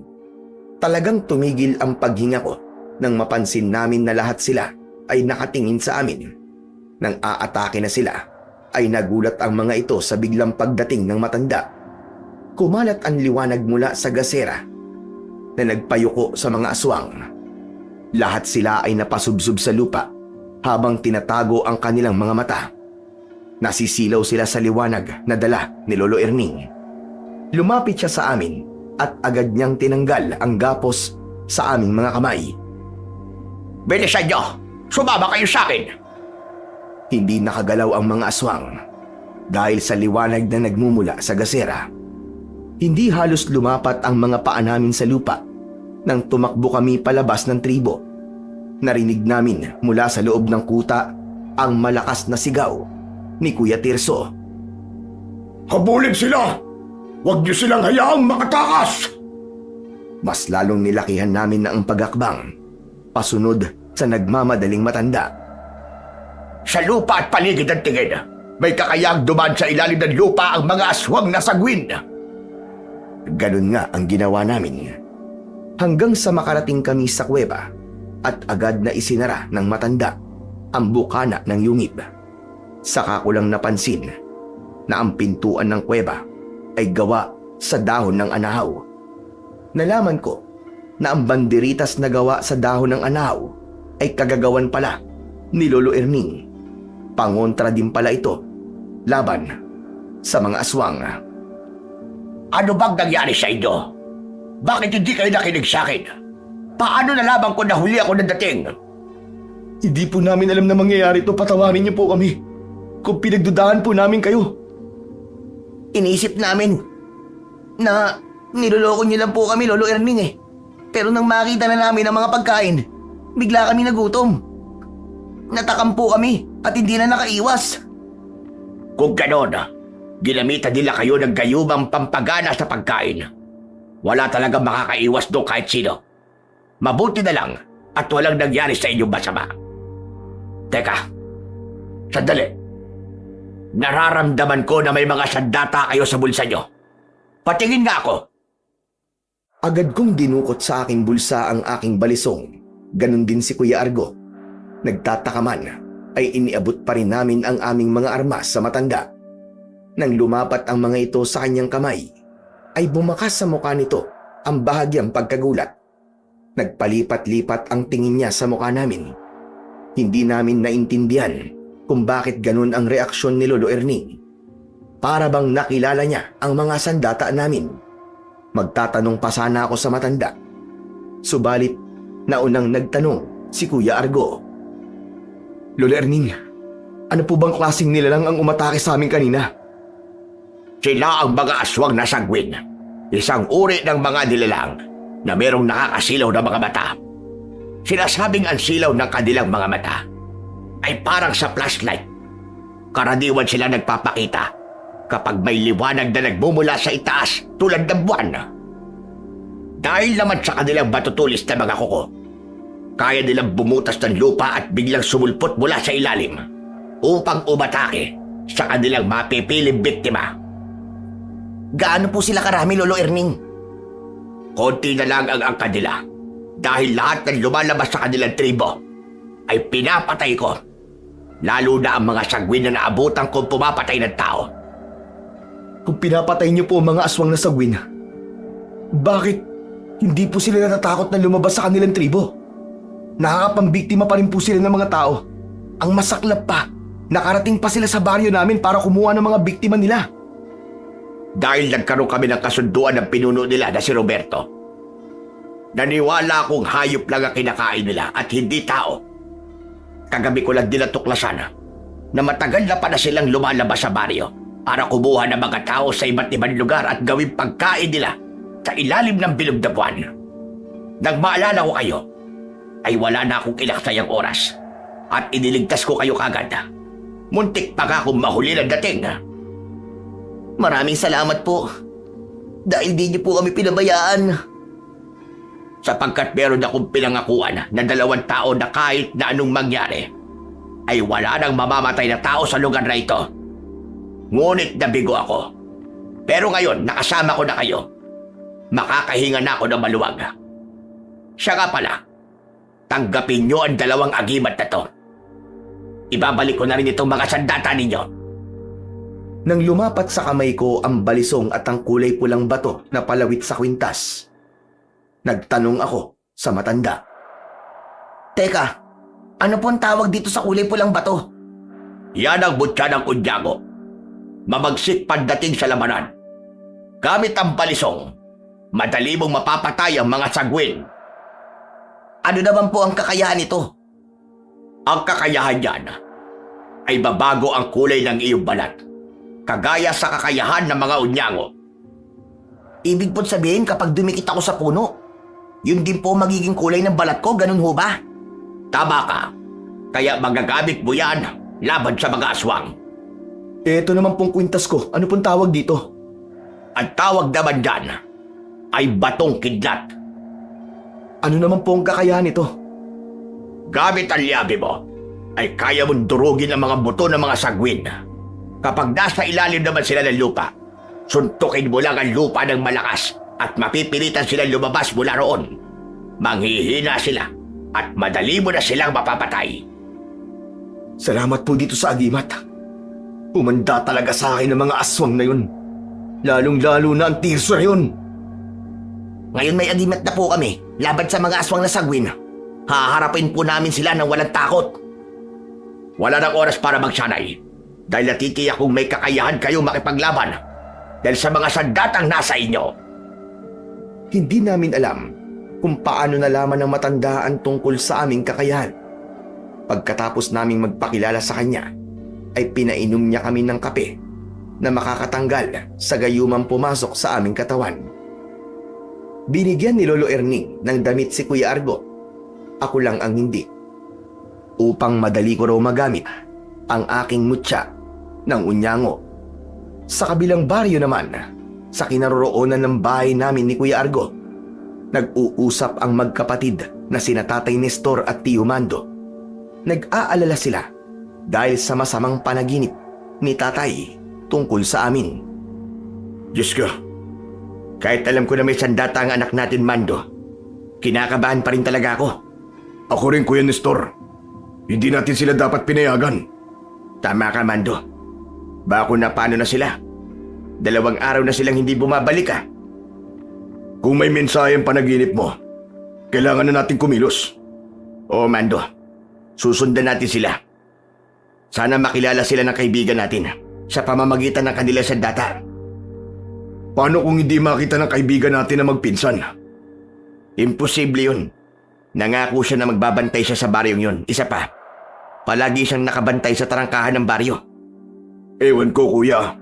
Alam naman natin kung anong klaseng lugar ang pinuntaan nila. Kung bakit kasi pumayag pa tayo eh. Oo na. Kasalanan ko na. Paano ba naman? Tinabi sa atin ng kaibigan natin na tahimik at maayos na ang lugar na yun. Ay nako, hindi na ako makapaghintay. Sundan na natin sila sa baryong yun. Nang magkasundo ang magkapatid, ay umalis sila ng gabing yun. Sakay ng kalesa na inarkila nila sa kanilang kaibigan. Bumiyahe sila patungo sa baryo ng Santa Ines. Hahanapin nila ang bahay ng kaibigan nila. Samantala, sa aming kinaroroonan, ay naging handa na kami para harapin ang mga aswang na sagwin. Suot ang aming kwintas at hawak ang sandata, ay lumabas kami ng kuweba. Kasama si Lolo Erning, na dala ang kanyang mahiwagang gasera at tungkod. Naglakad kami papunta sa kinaroroonan ng tribo. Ngunit sa gitna ng kagubatan ay nagkita na kami ng mga nilalang. Tumigil kami sa paglalakad. Ganon din ang pangkat ni Kuya Tirso. Ilang metro lang ang distansya namin sa isa't isa. Malakas na nagsalita si Kuya Tirso. Nasaan yung aswang na sagwin ito, kasama ng kanyang magulang at mga alagad. Mabuti naman at nagpakita na rin kayong tatlo. Hindi na ako mahihirapang hanapin pa kayo. At ikaw naman, tanda. Tapos na ang pag-ahari-harian mo rito sa baryo ito. Marami na akong mga alagad. At kaya na kitang labanan ngayon. Nagkakamali ka. Nadagdagan pa ako ng mga mandirigma na papatay sa inyong lahat. Nagkamali ka sa pagdala mo sa kanila rito. At hindi magtatagal. May madadagdag pang 2. Sigurado ko ron. Dahil nakapagsagawa na ako ng orasyong pantawag sa pamamagitan ng panaginip. Yun ang kakayahan ni Lolo Erning. Gamit ang kanyang dignum bato, magagawa niyang pumasok sa panaginip ng isang tao. Wala kaming kaalam-alam ng mga sandaling yun na nasa biyahe na sina Tatay at Tio Mando para kami ay sundan dito sa baryo ng Santa Ines. Anong ibig mo sabihin, tanda? Para tigda ang 2 antingero at manunugis ng mga aswang. Kaya humanda kayong mga demonyo kayo! Nagulat ako sa sinabing yun ni Lolo Erning. Ang hinala ko kasi ay sina Tatay at Tio Mando. Sila ang kilala kong antingero at manunugis ng mga aswang na maaaring tinutukoy ng matanda. Sa kayo ang masasabi ko. Dito na talaga kayo mamamatay. Uubusin namin lahat ang lahi ninyo. Hindi ako dapat pumayag sa kasunduan. Sana pala noon pa man ay pinatay ko na kayong lahat. Yun ang malaking pagkakamaling nagawa mo, tanda. Dahil binuhay mo pa kami. Hindi pagkakamali ang ginawa ko. Dahil wala kang laban sa amin. Yun ang akala mo. Hindi ako susugod dito nang wala akong dalang armas. Ipinakita sa amin ni Kuya Tirso ang hawak niyang punyal na ginamit nitong pampugot sa ulo ni Baldo. Kumislap ang talim nito at tila ba merong taglay na itim na kapangyarihan. Hindi maaari. Humanda kayong 2. Taglay niya ang punyal ng hari ng kadiliman. Kaya naman pala malakas ang loob niya na sumuway sa aming kasunduan. Natatakot na ba kayo? Pwes, simulan na natin ang laban! Sabay-sabay kaming sumugod at nagsalubungan kami sa gitna. Gamit ang aming mga sandata, nakipagsabayan kami sa mga aswang na umatake sa amin. Ang ibang mga aswang na sagwin ay dumaan sa ilalim ng lupa upang kami ay atakihin. Subalit hindi rin sila nakaligtas sa kapangyarihan ng tungkod ni Lolo Erning. 2 tuktok sa lupa ay sapat na upang mamatay ang mga aswang na nasa ilalim ng lupa. Sa bisa rin ng kanyang gasera ay nasilaw ang mga kalaban. Lahat ng mga sagwin na nasilaw sa liwanag ng gasera ay inatake naman ni Kuya Argo gamit ang kanyang liyabe. Totoo ang sinabi ni Lolo Erning.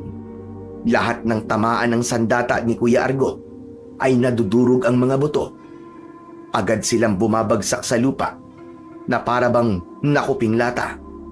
Ang iba naman na dumaan sa ilalim ng lupa ay ginamitan din ng liyabe o nakil ni Kuya Argo. Pinagsusuntok niya ang lupa at lahat sila ay napilitang lumabas. Saka sila sasalubungin ng hampas ng tungkod ni Lolo Erning. Tuluyang kaming nakipagbakbakan sa mga aswang hanggang sa masunog ang kanilang katawan. Ako naman ay dumikit sa puno at nasaksiyan ko ang pagbabago ng kulay ng aking balat. Nakita ko ang mga sagwin sa harapan ko na nagpalinga-linga pa sa paligid. Nagulat sila nang bigla kong lumitaw sa harap nila. Kasabay ng pagsaksak ko sa kanilang mga leeg gamit ang aking balisong. Nasunog sila at agad na naging abo. Marami ang nahirapang kalabanin kami dahil kung saan-saan din kami lumilitaw kagaya nila. Isa pa, nalalaman din namin kung saan sila biglang susulpot. Mga inutil kayo! Bakit hindi niyo sila napapatay? Mga tao lang sila! Walang lakas para talunin tayo! Tanggapin mo na lamang ang katotohanan na isa kang mahinang nilalang. Nagkamali ka sa naging desisyon mo. At sinisigurado ko sa iyo na ito na ang iyong magiging katapusan. Muli kaming sumugod at umatake gamit ang aming sandata. Hindi rin ako nakakaramdam ng pagod. Lahat ng umatake sa akin ay agad kong sinasaksak ng balisong sa kanilang leeg. Hindi ba, Ari? Malakas nga sila. Taglay nila ang pinakamatitinding agimat. Walang hiya ka talagang matanda ka. Papatayin kita! Agad na sumugod si Kuya Tirso, papalapit sana sa kinaroroonan ni Lolo Erning, na noon ay abala pa rin sa pakikipaglaban sa mga alagad ni Kuya Tirso. Humarang ako at sinalubong ko siya ng saksak gamit ang balisong ko.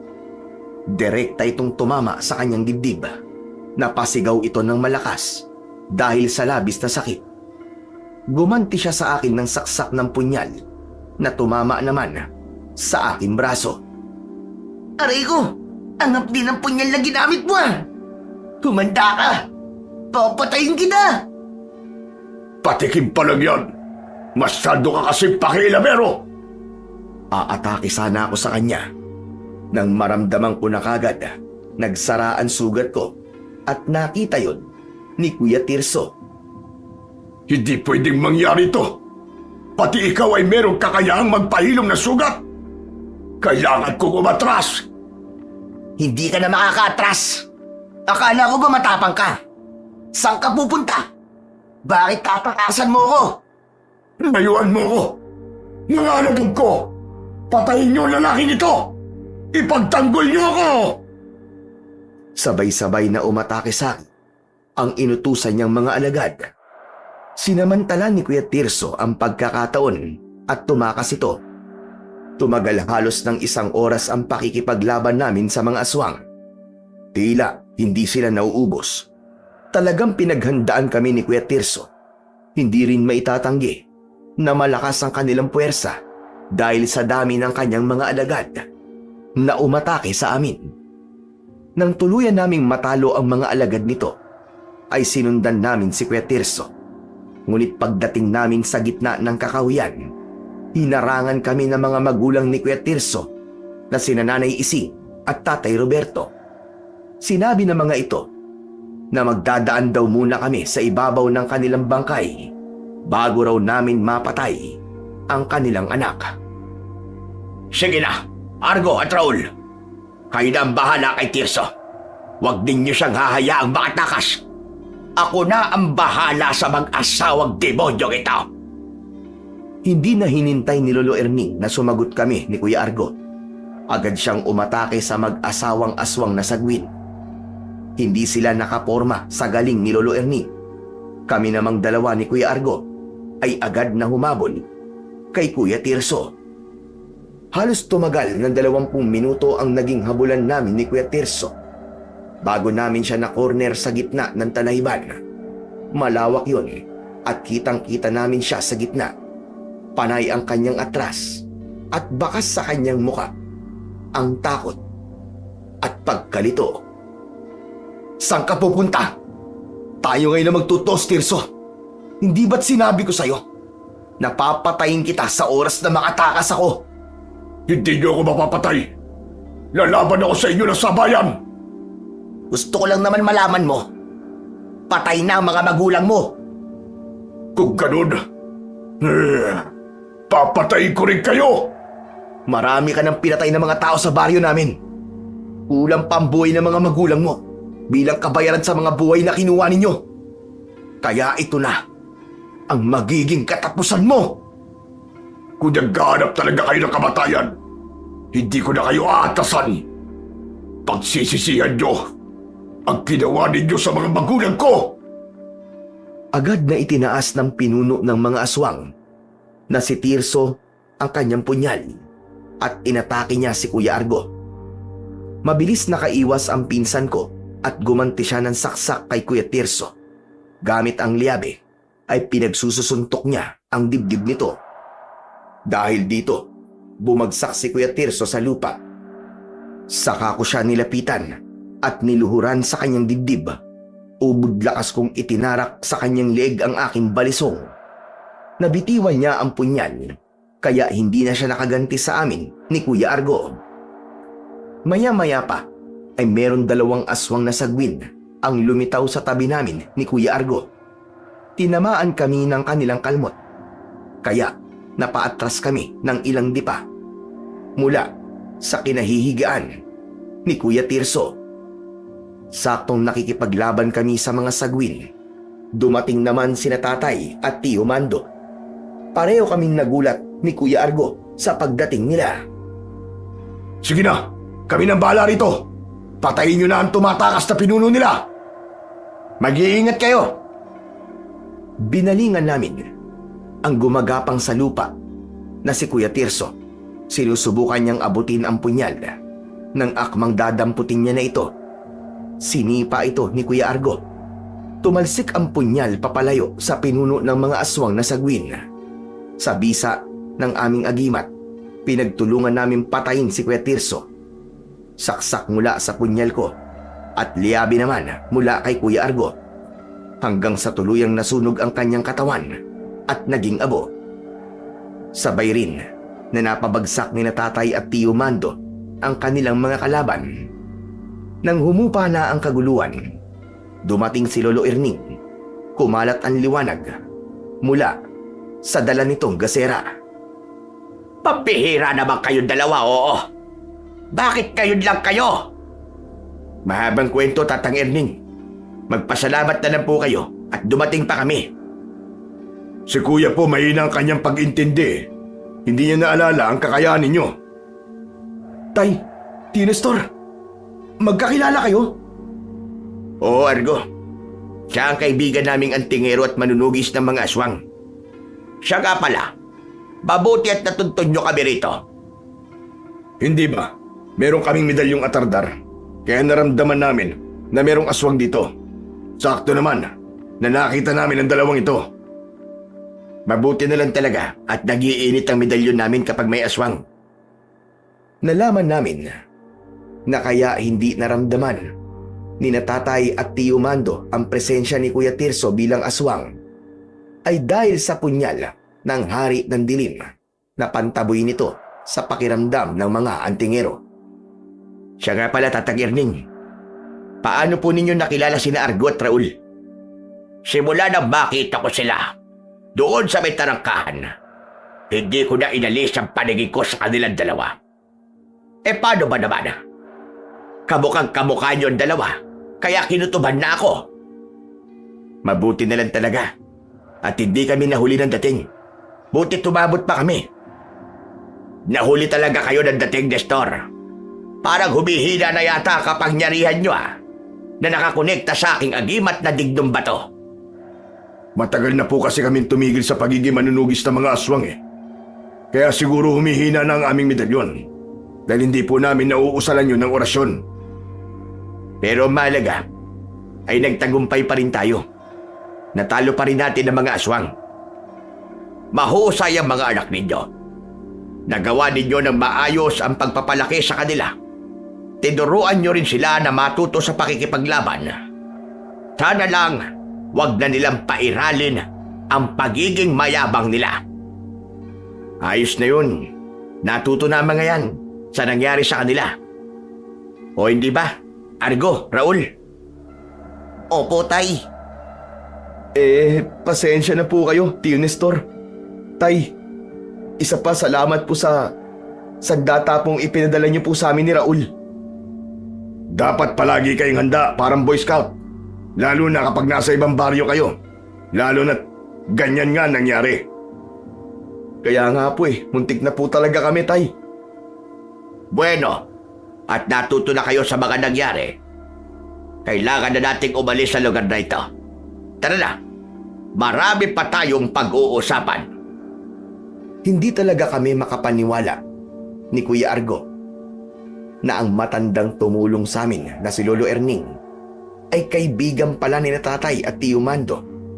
Sa kanya rin pala nanggaling ang aming mga sandata na balisong at liabe. Naging dahilan din ito para makilala kami ni Lolo Erning. Maging ang mga medalyong atardar na suot ni Tatay at Tio Mando ay sa kanya rin pala nanggaling. Dahil sa mga nangyari, ay natutunan namin ni Kuya Argo na hindi dapat maging mayabang at maging maangas sa kapwa. Hindi rin dapat basta magtiwala sa mga tao na merong mabuting ugaling ipinapakita. Dahil kadalasan ay meron silang itinatagong lihim na maaari nating ikapahamak. Sa kasalukuyan po, ay maayos at tahimik na po ang baryo ng Santa Ines. Paminsan-minsan ay bumibisita kami sa puntod ni Lolo Erning na matagal na pong namayapa. Ngunit naiwan niya po sa amin ang kanyang mga agimat. Kaya naman, iniingatan ko ito kagaya ng pag-iingat namin sa alaala ni Lolo Erning. Para sa amin, siya ang dakilang antingero at manunugis ng mga aswang sa baryo ng Santa Ines. Bago ko nga po pala tapusin ang aking kwento, ay nais ko lamang pong magpasalamat sa inyo, Sir Blair, sa walang sawang pag-upload ng magagandang kwento na tunay na nakakalibang at nakakagaan ng loob.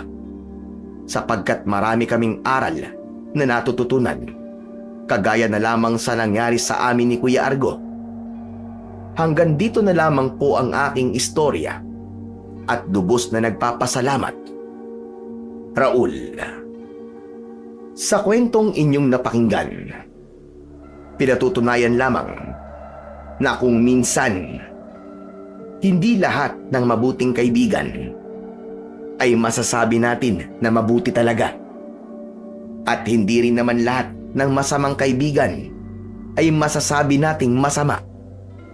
Kadalasan kasi ang nangyayari, hindi nila ipinakikita ang totoo.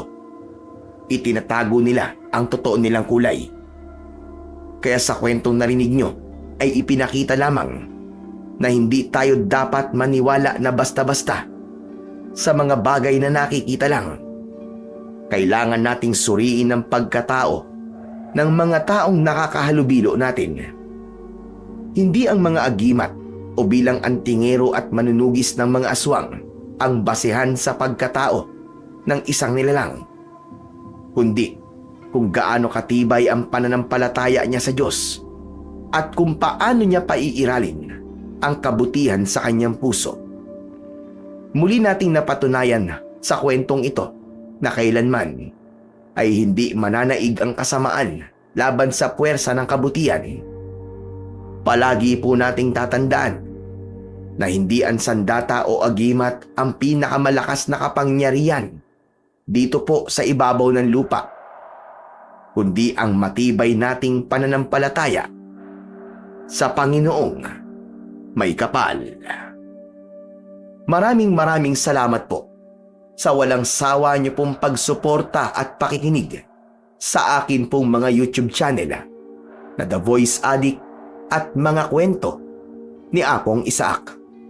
Huwag niyo rin pong kalimutang mag-subscribe, i-like at i-share ang aking mga kwento. Muli, maraming salamat po.